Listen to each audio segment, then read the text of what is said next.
Haleluya, haleluya. Haleluya, haleluya. Silakan duduk Bapak Ibu Saudara yang diberkati Tuhan. Shalom keluarga Allah Jogja.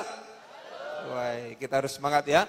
Tinggal 4 hari lagi, H-4 menuju HUT ya, yang ke-36 ya. Pastikan saudara hadir ya untuk di HUT hari Rabu dan hari Kamis dan hari Jumat. Rabu itu yang di Solo ya. Jadi kalau saudara mau ngelaju ke Solo boleh loh. Siapa tahu bisa dapat 3 hari malah ya toh. Di Solo itu hari Rabu dan Kamis, Jogja hari Kamis dan Jumat. Dan saya berdoa setiap kita pasti diberkati Tuhan. Dan saya percaya ada kasih karunia Tuhan melimpah buat setiap kita. Kita kasih tepuk tangan buat Allah kita yang dahsyat. Ya, ya. Tepuk tangannya bisa lebih meriah lagi buat Allah kita yang dahsyat. Kalau saudara tadi masuk ke gereja, di lobi sana ada apa? Foto booth ya. Ada yang perhatikan nggak? Ada tulisan di atas sana. Nggak perhatikan toh? Makanya nanti sebelum pulang sempetin foto ya. Kalau foto jangan hanya disimpan di galeri, dipajang jadi status WA. Supaya ada orang banyak semakin tahu ya bahwa ada Tuhan di gereja kita. Judulnya ada satu tulisan yang besar sana adalah salah satunya adalah take over. Ya, tahu artinya take over? Apa artinya take over? Apa ya kira-kira take over ya? Ambil alih. Ya, itu yang menjadi rema buat gereja kita. Salah satunya adalah kita harus mulai gerak, kita harus mulai take over. Ya, sudah terlalu lama kalau kita itu tinggal di satu tempat. Ini waktunya kita bergerak. Katakan amin. Ini waktunya kita bergerak, katakan amin. Kasih tahu kanan kirinya, waktunya kamu bergerak. Ya, jangan hanya tinggal di tempat yang sama. Kenapa? Karena Tuhan akan bawa saudara dan saya ke new chapter atau babak baru dalam hidup setiap kita. Yuk kita buka ayat firman Tuhan ya di kitab Ulangan. Kitab Ulangan pasal yang pertama ayat yang ke-6. Ulangan 1 ayat 6 dikatakan Tuhan Allah kita, ini Musa yang ngomong ya, telah berfirman kepada kita di Horeb, di gunung Horeb itu, demikian. Telah apa? Cukup lama kamu tinggal di gunung ini. Kata cukup lama di situ tidak disebutkan berapa lama. Tapi kalau sudah ngomong cukup lama artinya ya sudah bukan waktunya lagi kamu di sana. Ayo, waktunya untuk bergerak ke tempat yang baru. Kalau saudara hari-hari ini atau bahkan bulan-bulan bahkan sudah tahunan rasanya tinggal di tempat yang sama, hidupnya susah. Keuangan begitu berat, sakit yang harus dialami, mungkin keluarga yang masalah ini itu terus-menerus, sudah cukup lama. Jangan terus tinggal di tempat yang sama. Ya, kadang-kadang kalau kita tidak hati-hati, Bapak Ibu ya, kesusahan, hal-hal yang berat itu bisa menjadi zona nyaman loh buat kita. Kita merasa, oh ya memang mungkin hidupku harusnya seperti ini ya. Kayaknya emang seumur hidupku aku harus menghadapi masalah yang seperti ini loh. Tidak loh kata firman Tuhan. Tuhan ngomong sama bangsa Israel, sudah cukup lama kamu tinggal di gunung Horeb ini. Kalau saudara perhatikan baca dalam firman Tuhan, baca dalam Alkitab, ada banyak kejadian yang terjadi di gunung Horeb itu. Ada banyak sekali, salah satunya apa? Ketika Tuhan berikan kitab Taurat melalui Musa, itu terjadi di sana. Ya. Bahkan dalam hidup kita mungkin tempat yang lama yang saudara tinggali itu bicara tentang zona nyaman. Siapa di sini yang suka nyaman? Duh, enggak ada. Saya suka loh nyaman. Ada yang suka nyaman? Suka nyaman enggak? Tahukah saudara, kadang-kadang iblis itu tidak perlu mengusik saudara, tapi dia cukup biarkan kita tinggal di zona nyaman. Kenapa? Karena zona nyaman kita hari ini, bisa jadi itu jadi zona kehancuran kita di masa depan. Kenapa? Karena kalau orang nyaman itu kan sudah mager. Benar enggak? Kalau saudara saya tanya, enak enggak kalau bangun tidur rebahan di kasur, itu enak enggak? Enak? Loh enak enggak? Coba rebahan terus saja, tidur terus saja. Sehat enggak buat saudara? Pertama, berat badan akan bertambah. Makan, tidur. Enak gak makan tidur? Loh, ada yang bilang gak enak. Enak gak makan tidur? Enak mana sama doa puasa? Ayo. Enak mana sama doa puasa, makan tidur sama doa puasa. Enak mana? Nah, ngaku kan bersyukur di gereja ini kita gak diajari mager Bapak Ibu ya. Ini doa puasa hari yang ke-6. Halo, yang masih belum ikut hari ke-6, segera diikuti yuk kita sama-sama berdoa puasa ya. Supaya nanti acara HUT itu berjalan dengan baik, nama Tuhan dipermuliakan. Kasih tepuk tangan buat Allah kita yang dahsyat. Ya. Tapi kalau kita bicara tentang mager, itu awalnya enak. Ya namanya rebahan di kasur tuh enak toh. Dibandingkan olahraga enak mana? Ayo, kalau sudah ngomong enak olahraga Pak, bohong. Enak di kasur, nonton Netflix, nonton TV, itu kan nyaman banget kan. Tapi kalau dibiarkan terlalu lama, itu bisa dalam tanda kutip ya membunuh kita loh. Pelan-pelan kau akan mulai digerogoti sakit penyakit, tambah parah. Dan akhirnya itu bisa menjadi sesuatu yang mematikan kita. Karena itu Tuhan ngomong sama bangsa Israel, sudah cukup lama kamu ada di gunung Horeb ini. Saudara pernah dengar gak cerita? Ya, seekor katak itu dimasukkan ke dalam panci yang berisi air. Kemudian airnya itu mulai dipanasi dengan api di bawahnya. Dia merasa awalnya kok hangat ya, enak ya. Lama-lama dia pikir, wah berendam di air hangat itu enak. Tapi tambah lama tambah panas gak? Apa enggak? Itu airnya tambah lama tambah mateng. Lama-lama jadi apa tuh? Suike. Loh betul kan? Jadi saudara tahu ya sekarang ya, awal mula terciptanya suike adalah ketika ada seekor kodok yang mulai nyaman dari air hangat sampai ke air panas. Hari ini jangan tinggal di zona nyaman. Kalau saudara digerakkan Tuhan untuk mulai berpindah, bukan Tuhan enggak suka atau Tuhan itu dalam bahasa Jermannya itu iyik, apa ya iyik itu ya. Enggak rela lihat anak-anaknya tinggal tenang gitu loh. Tapi Tuhan mau bawa kita ke new chapter. Dan saya percaya di babak yang baru itu sesuatu yang lebih besar, sesuatu yang lebih dahsyat. Tuhan sediakan buat setiap kita. Kasih tepuk tangan buat Allah kita yang dahsyat. Kalau saudara pernah naik mau pergi kemana lah, naik pesawat lah atau naik kereta, itu kan biasanya kalau yang pakai tiket eksekutif itu kan ada lounge-nya. Makan sepuasnya, bener gak? Minum sepuasnya, semuanya serba enak. Ya sebelum terbang kan biasanya dimasukkan ke sana. Nah bayangkan ketika waktunya terbang, saudara mau gak mau, aku mau di sini makanannya enak. Aku enggak mau naik pesawat. Sampai enggak ke tempat tujuan saudara. Nah sebagian orang itu hanya nyaman. Dia melihat ini sudah yang terbaik buat saya. Ini yang paling pas buat saya. Tahukah saudara di depan sana sekalipun kau harus menghadapi segala sesuatu nanti kita belajar. Sesuatu yang lebih besar Tuhan sediakan. Jangan mau tinggal kelas Bapak Ibu. Amin. Jangan mau tinggal kelas. Pernah saya tanya seorang anak ya Bapak Ibu ya. Enak mana kelas 3 sama kelas 4 SD? Jawabnya apa? Enak kelas 3, kenapa? Enak. Saya sudah gampang pelajarannya. Naik kelas 4 itu udah enak, pelajarannya lebih sulit. Ya atau ya? Tapi mau enggak saudara tinggal kelas terus? Ada di sini yang dengan bangganya, saya bangga, saya senang loh, saya itu enggak naik berkali-kali. Ada yang bilang seperti itu? Ada perjuangannya, tapi jangan mau tinggal kelas. Amin. Saya berdoa tidak satu pun jemaat keluarga Allah yang tinggal kelas. Semuanya naik kelas.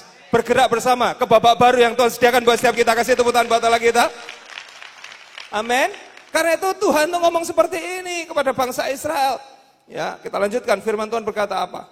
Ulangan 1 ayat 6, kita ulang lagi ya. Tuhan Allah kita telah berfirman kepada kita di Horeb, demikian telah cukup lama kamu tinggal di gunung ini. Tadi kita bicara itu ya. Kemudian ayat 7 dikatakan apa? Majulah. Kemudian apa? Berangkatlah. Ayo keluarga Allah, berangkatlah. Jangan suka tinggal di lounge. Jangan puas hanya ada di ruang tunggu. Saya tahu itu nyaman. Saya tahu itu enak buat setiap kita. Tapi firman Tuhan berkata, ayo maju dan berangkatlah. Katakan amin. Kemana tuh? Pergilah ke pegunungan orang Amori. Masalah enggak itu? Masalah enggak itu saya tanya? Loh, masalah enggak? Enak mana tinggal di gunung Horeb sama ke pegunungan Amori? Enak di Horeb. Tapi Tuhan ngomong berangkatlah ke pegunungan orang Amori. Dan kepada semua tetangga mereka di Araba Yordan, di pegunungan, di daerah bukit. Saudara, kebayang gak sih? Jalanan ke bukit, ke pegunungan itu berat apa ringan sih? Berat. Nanjak lah, terjal lah, ada berbagai macam halangan yang harus mereka lalui. Tapi Tuhan berkata kepada bangsa Israel, majulah, berangkatlah. Karena kalau saudara gak gerak, kau gak maju, kau gak akan kemana-mana. Banyak orang hanya suka dengan apa yang dia mau, dan kau gak akan kemana-mana loh. Berapa banyak dari kita suka dengar firman Tuhan seperti yang kita mau? Ya atau ya? Kalau dengar firman Tuhan itu yang sesuai dengan keinginan saya. Tapi percayalah, kalau engkau hanya dengarkan apa yang kau sukai, engkau tidak akan pernah kemana-mana. Engkau hanya akan tetap tinggal di tempat yang tempat di mana engkau berada hari ini. Mungkin itu baik hari ini, tapi belum tentu. 1, 2 tahun, 3 tahun kemudian itu tempat yang terbaik buat saudara. Dan percayalah, Tuhan tahu yang terbaik. Belum semuanya amin. Tuhan tahu yang terbaik. Tuhan ngomong sama bangsa Israel, ayo berangkat ke sana, di tepi pantai laut, yakni negeri orang Kanaan. Tambah besar lagi masalahnya. Saudara tahu orang Kanaan orang apa? Masalah enggak itu? Masalah enggak itu? Loh, masalah enggak? Orang Kanaan, orang-orang raksasa. Dan ke Gunung Libanon sampai ke Efrat, sungai besar itu. Loh Tuhan, kalau saudara jadi bangsa Israel waktu itu, saudara mungkin akan jadi orang yang ngomong, Tuhan, boleh enggak di sini aja? Enggak usah kemana-mana Tuhan. Enak loh, Gunung Horeb sudah enak, nyaman lah. Mau ngapain ke sana Tuhan? di sana suruh ngadepi orang Amori, di sana suruh ngadepi orang Kanaan. Kok kayaknya saya cari masalah ya? Kok kayaknya saya cari kurang masalah apa dalam hidup saya? Tapi Tuhan ngomong gini, ketahuilah, aku telah menyerahkan negeri itu kepadamu. Tuhan sudah serahkan Kanaan itu kepada orang Israel. Artinya, sejak Tuhan ngomong itu sama bangsa Israel, hari itu hak milik tanah Kanaan bukan buat orang Kanaan, tapi buat orang Israel. Kadang saya mikir, Tuhan, kok saya masuk ke tempat orang, itu kok kayaknya saya jadi maling ya? Kok kayaknya saya yang jarah tempat orang ya? Tapi Tuhan ngomong sama bangsa Israel, ketahuilah sebelum kamu masuk ke tanah Kanaan itu, tempat itu sudah kuberikan kepadamu. Hari ini babak baru sudah Tuhan berikan buat setiap orang-orang yang mau maju dan berangkat dari tempat di mana saudara berada. Amin. Tapi kemudian Tuhan ngomong ini, karena itu masukilah. Kemudian apa? Numpang lewat aja. Tuhan ngomong apa? Tuhan ngomong apa? Dudukilah. Saudara ngerti ya, orang kalau masuk, duduk itu niatnya apa? Numpang lewat atau mau stay di sana? Dudukilah negeri yang dijanjikan Tuhan dengan sumpah kepada nenek moyangmu, yakni Abraham, Ishak dan Yakub untuk memberikannya kepada mereka dan kepada keturunanmu. Take over lah kata firman Tuhan. Kata dudukilah di sini dalam bahasa aslinya dikatakan yaras, Bapak Ibu. Itu mengandung kata perang. Ngerti ya? Artinya apa? Enggak dengan mudah loh kamu masuk ke sana. Enggak dengan gampang kamu tiba-tiba tinggal duduk. Kalau saudara, tadi ada enggak di sini yang masuk ke gereja rebutan tempat duduk? Ini punya saya. Setiap minggu saya duduk di sini. Pergi kamu. Loh, kalau di sini enak ya. Saudara masuk sini ya, tapi besok waktu HUT siap-siap datang gasik lo ya. Jangan sampai terjadi keributan di gereja keluarga Allah karena rebutan tempat duduk ya. Kenapa? Karena Tuhan sudah berikan. Masalahnya Tuhan ngomong, itu sudah kuberikan kepadamu. Kan alangkah konyolnya kalau mereka, enggak lah Tuhan, enak di sini aja lah Tuhan. Di sini ada yang pernah nonton bioskop? Oh enggak pernah, semua ke gereja kalau hari Minggu. Ada yang pernah nonton bioskop? Tahu bioskop enggak? Pernah nonton bioskop? Kalau sudah nonton bioskop, beli tiket enggak? Saya tanya. Beli kan? Semuanya beli loh ya kalau nonton bioskop. Kan dapat nomor tempat duduk. Saya mau tanya, kalau saudara beli tiket bioskop, biasanya saudara pilih tempat duduk yang paling terserah sembarang lah. Mau depan sendiri enggak apa-apa gini, enggak. Atau pilih best view-nya. Best view. Bayangkan ketika saudara sudah beli tiket tersebut, saudara mau masuk ke tempat duduk saudara, ada orang duduk di sana. Apa yang saudara lakukan? Silakan, enggak apa-apa. Saya lesehan enggak apa-apa kok. Kan enggak mungkin. Apakah itu yang saudara lakukan? Ini bukan bicara saudara enggak boleh mengasihi orang lain loh. Itu hakmu. Kenapa? Karena itu sudah diberikan kepadamu. Ada amin. Dan inilah yang Tuhan berikan kepada bangsa Israel, tanah Kanaan. Alangkah konyolnya kalau mereka hanya mau masuk, tapi ketika mereka dapat, ada orang Kanaan, ya sudah silakan, ambil aja. Saya nggak jadi masuk. Kan konyol kalau seperti itu. Atau ketika saudara tadi beli tiket pesawat, saudara masuk, dan di tempat duduk saudara, sudah ada yang duduk. Silakan, saya nggak jadi berangkat aja Pak, nggak apa-apa. Mau seperti itu? Kalau di sini enggak, perang sama orang itu. Saya nggak ngajarin saudara berantem loh ya. Tapi rebut kembali, take over. Kenapa? Karena itu sudah diberikan buat setiap kita, tanah perjanjian sudah diberikan buat setiap orang-orang yang beriman, yang ada di tempat ini. Tepuk tangan yang paling meriah buat Allah kita yang dahsyat. Amin. Ini nggak bicara soal nggak boleh ngalah loh, itu konteks yang berbeda. Tapi Tuhan ngomong, majulah, dudukilah, rebut itu. Saya mau tanya, tanah Kanaan itu punya siapa? Loh, punya siapa? Bukankah dia pemilik segalanya di atas bumi ini? Loh, bukankah dia pemilik segalanya di atas bumi ini? Kalau yang punya semuanya sudah ngomong, ku berikan kepadamu, saudara nunggu tanda apa lagi? Betul kan? Keluarga saudara milik siapa? Milik siapa?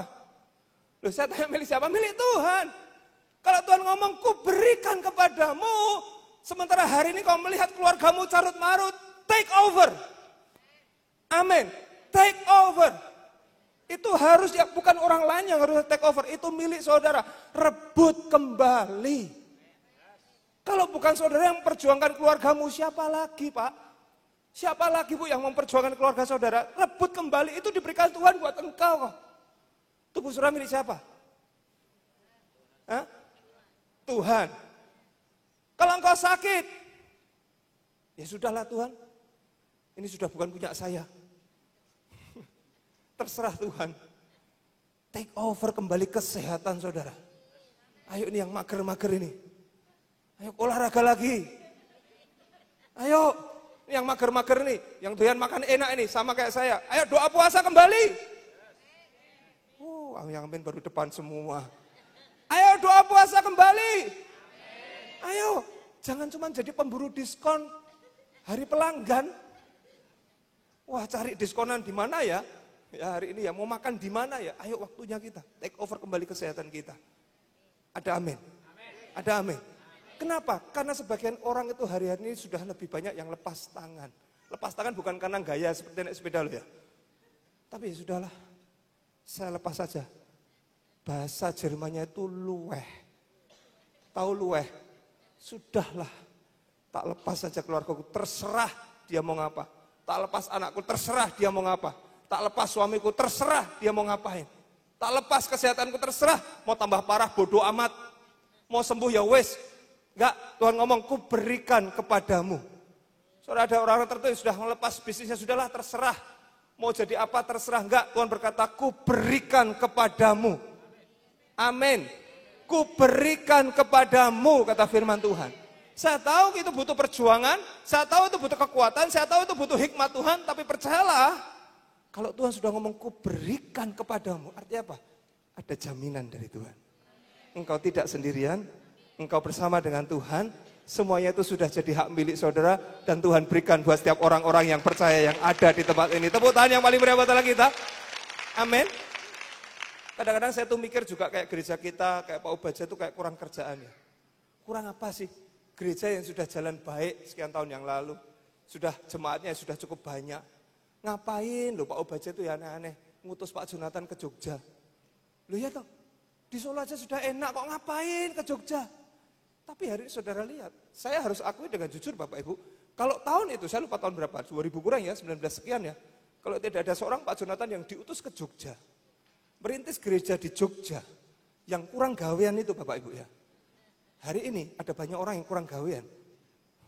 Saya salah satunya, bukan orang yang diselamatkan. Tapi saya bersyukur ada 1-2 orang yang mau berjuang, take over. Ada jiwa-jiwa diselamatkan, ada keluarga-keluarga dipulihkan, ada orang-orang yang diberkati Tuhan. Dan saya percaya semuanya itu untuk kemuliaan nama Tuhan. Kasih tepuk tangan yang paling meriah buat Allah kita yang dahsyat. Amin. Jadi hari ini jangan hanya mau tinggal di zona nyaman, gerak maju. Jangan jadi orang yang justru di take over. Capek nggak sih di take over itu? Ngerti di take over? Bangsa Israel itu kan di take over sama Mesir sekian ratus tahun lamanya. Dijajah. Kalau hari saya nggak dijajah Pak, tapi berapa banyak orang Kristen dijajah sama kebencian dalam hatinya. Dia di take over sama kemarahan dalam hatinya. Dia di take over sama kepahitan dalam hatinya. Hari ini jangan mau di take over sama segala hal yang gak baik dalam hidupmu. Jangan mau hidupmu di take over oleh dosa kembali. Lepaskan atas dosa itu. Ku berikan kepadamu, kata Tuhan. Kalau engkau hari ini dicekam atau dikuasai oleh yang namanya kepahitan, kemarahan, kekecewaan, firman Tuhan berkata apa? Damai sejahteraku, ku berikan kepadamu. Hiduplah dalam damai sejahtera, hiduplah dalam sukacita, hiduplah dalam ucapan syukur kepada Tuhan Allah kita. Ucapan syukur dengan tepuk tangan yang paling meriah buat Allah kita. Amin. Jangan mau di take over, waktunya engkau merdeka, waktunya engkau dilepaskan. Tuhan kok ngomong bukan maunya kita, bukan ambisi kita. Hari itu bukan ambisinya Musa dan bangsa Israel yang mereka mau merebut tanah Kanaan. No, Tuhan yang nyuruh mereka, Tuhan yang ngomong sama mereka, ayo gerak. Jangan tinggal terus di tempat yang sama, mulai gerak. Pertanyaannya buat setiap kita, hari ini mode apa yang saudara kenakan? Di Gunung Horeb, orang-orang Israel itu mereka hidup dalam mode survival, hanya bertahan aja. Mereka hidup dalam kondisi bertahan, gak apa-apa, yang penting gak habis, yang penting gak binasa. Tapi hari itu Tuhan ngomong, ganti modemu, setting ke mode take over. Saudara tahu, kalau saudara settingnya survival, itu bicara tentang apa? Ya sudah pasif. Kalau orang sering ngomong sekarang nerimo. Apalagi ya sudah pasrah. Ya sudah nggak bisa ngapa-ngapain. Tapi hari ini Tuhan berkata juga pada setiap kita ganti mode ke take over. Saudara bisa merasakan agresivitas di situ nggak? Ada nggak? Saudara bisa merasakan sesuatu yang lebih menyalanya lagi. Ayo gerak, jangan mager, jangan diam. Take over, ganti sektinya ke mode take over.